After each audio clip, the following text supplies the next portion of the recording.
नमस्कार दोस्तों, मैं विवेक एक बार फिर से अपनी YouTube channel stock trading technique पर आपका हार्दिक स्वागत करता हूं।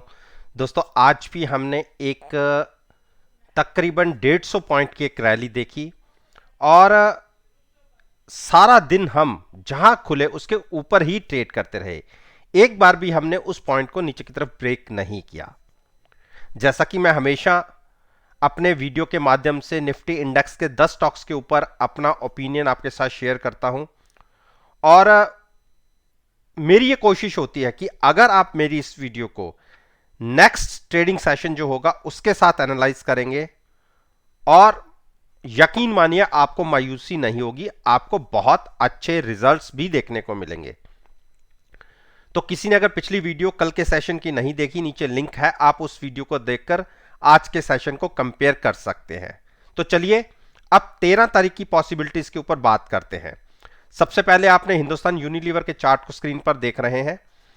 मैंने यह कहा था कि पिछले 3-4 दिन से हिंदुस्तान यूनिलीवर एक ब्रेकआउट देके ट्रेड तो कर रहा है, लेकिन एक सीमित दायरे में ऊपर की तरफ 2430-40 के ऊपर क्रॉस नहीं हो पाता और नीचे 2380 के आसपास गिरावट दिखा देता है और यह इसकी बड़ी स्ट्रांग सपोर्ट भी है। जैसा कि पिछले 2 दिन के कैंडल फॉर्मेशन बनी थी, एक के बाद एक 2 साइड की नेगेटिव कैंडल्स थी और मैंने कल की वीडियो में कहा था कि गिरावट 2380 तक हो सकती है, जो आज के दिन में हुई भी, लेकिन 2385-86 के लो लगे जहां ओपन हुए, हम नीचे गैप डाउन ओपन हुए। लेकिन मैंने यह कहा था कि हमें बाइंग प्राइस लेना है 2340 के आसपास का, तो वहां तक तो स्टॉक नहीं गया, इसलिए हमारा नया ट्रेड तो आ नहीं पाया। अब करना क्या है, देखिए जैसे मैंने आपसे कहा था कि बायर्स की स्ट्रेंथ धीरे धीरे लूज हो रही है। आप देखिए हिस्टोग्राम के साइजेस को, धीरे धीरे कर्व नीचे की तरफ आ रहा है, तो स्ट्रेंथ जो थी वो धीरे धीरे कम हो रही है और जो वॉल्यूम्स है वो भी नॉर्मल से आधे हैं। तो इसलिए फ्रेश लॉन्ग की मैं बात अभी भी नहीं करूंगा। मेरा यह मानना है कि स्टॉक आपको 2340 या उसके नीचे मिल सकता है, तो मेरे हिसाब से गिरावट का हमें वेट करना है और वहां पर भी जब हम ट्रेड लेंगे तो हेजिंग के साथ लॉन्ग पोजीशन लेंगे।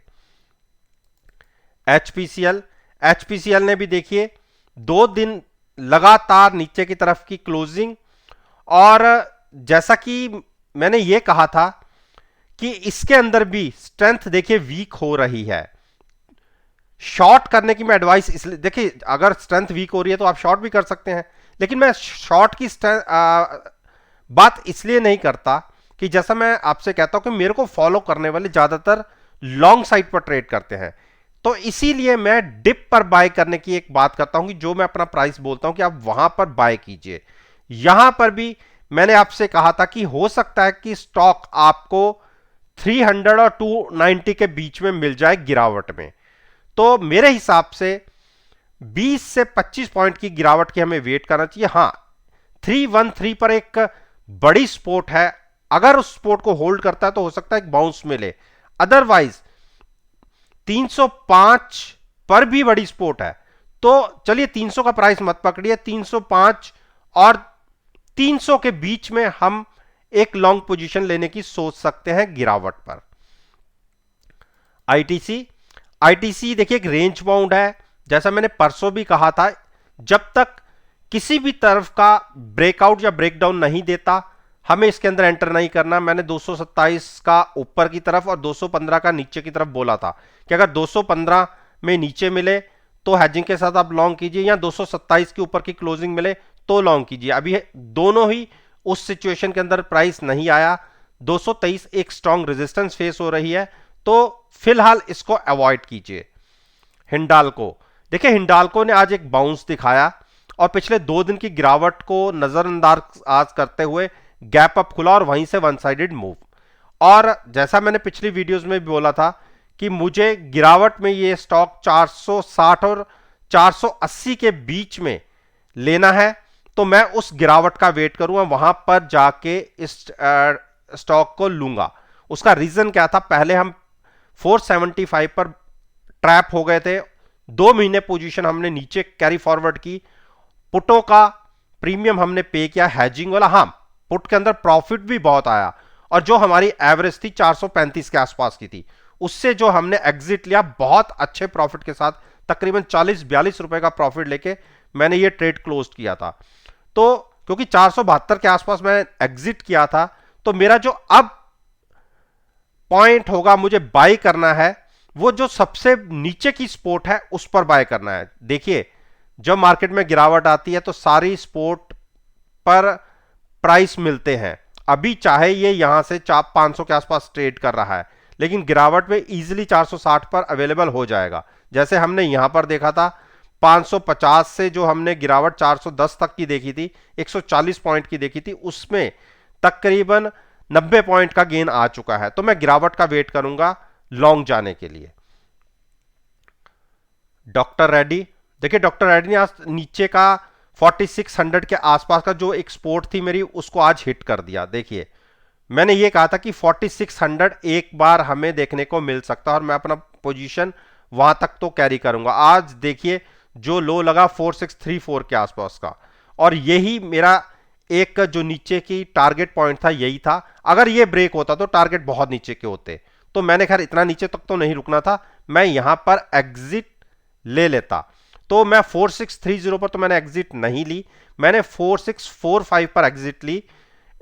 तो जब वापस रिवर्सल नीचे को होने लगा, तो अब मेरे पास ये ट्रेड नहीं है, लेकिन बाइंग साइड पर अभी एंट्री मत लीजिएगा। मैं फिर आपसे कह रहा हूं, बाइंग साइड पर अभी एंट्री मत लीजिएगा।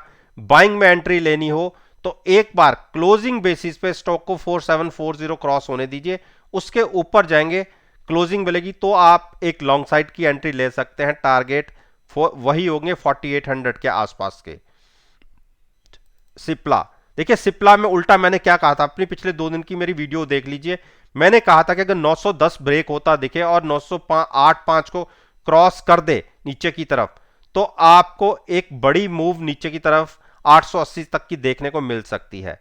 देखिए आज हम फ्लैट टू स्लाइटली पॉजिटिव खुले 918 के आसपास, और वहीं से स्टॉक ने गिरावट दिखाई और 910 के नीचे भी ट्रेड मिला है। किसी ने ट्रेड ले लिया है, कोई चिंता की बात नहीं है। कॉल बाय करके अगर फ्यूचर सेल किया हुआ है, सारी मूविंग एवरेजेस को क्रॉस करके हम नीचे क्लोज हुए हैं। मेरा यह मानना है कि अगले 2-3 दिन के अंदर हमें 890 880 तक के टारगेट दिख सकते हैं। तो बिल्कुल जिन्होंने शॉर्ट में पोजीशन ले रखी है वो अपनी कैरी करें।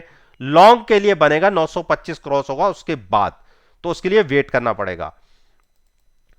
भारती ने आज एक बड़ी मूव दिखाई, लेकिन मैंने 2-3 दिन से इसको साइडवेज इसमें कहा था कि आप साइड होके बैठिए, कोई बड़ी मूव लगने ही रही थी। मेरे ये कहा था कि गिरावट में 685 के आसपास मिले तो लीजिएगा, तो वो ट्रेड तो हमें नहीं मिला। लॉन्ग हमने पहले ऊपर लिया नहीं, तो इसलिए अभी फिलहाल हम इसके अंदर कोई पोजीशन लेंगे नहीं। अगर गिरावट में फिर से 700 के आसपास मिले तो ही ऐड कीजिएगा। बजाज फाइनेंस, देखिए बजाज फाइनेंस में मेरे एक शॉर्ट की पोजीशन थी जो मैंने 2 दिन पहले ली थी, मैंने आपके साथ डिस्कस भी किया था, और मेरे पास कॉल बाय करके फ्यूचर सेल किया था। हाँ, कल तक तो मुझे प्रॉफिट आ रहा था, लेकिन आज हाँ थोड़ा सा नुकसान आ रहा। रीजन है कॉल में उतना प्रॉफिट नहीं है जितना फ्यूचर्स के अंदर लॉस है।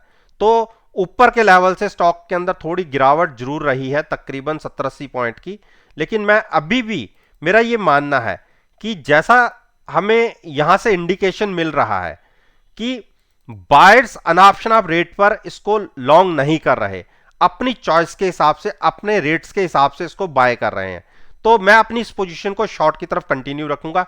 मेरा यह मानना है कि 7500 का टारगेट इस एक्सपायरी में एक बार दिखना चाहिए। हो सकता है 7500 के नीचे क्लोजिंग मिले तो हम 7250 तक के भी टारगेट देख लें, तो मैं अपनी शॉर्ट पोजीशन को कंटिन्यू रखूंगा।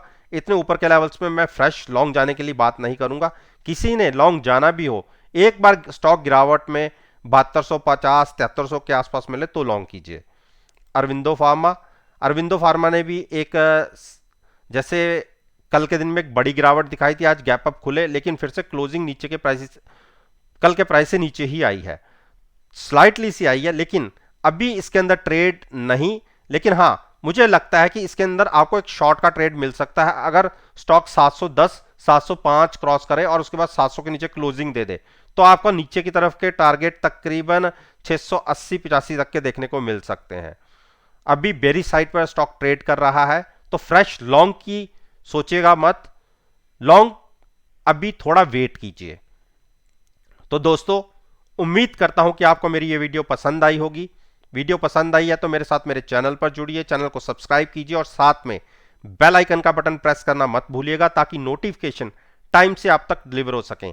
इस बात के साथ मैं आपसे विदा लेता हूं और एक नई वीडियो के साथ फिर से आपके सामने आऊंगा। तब तक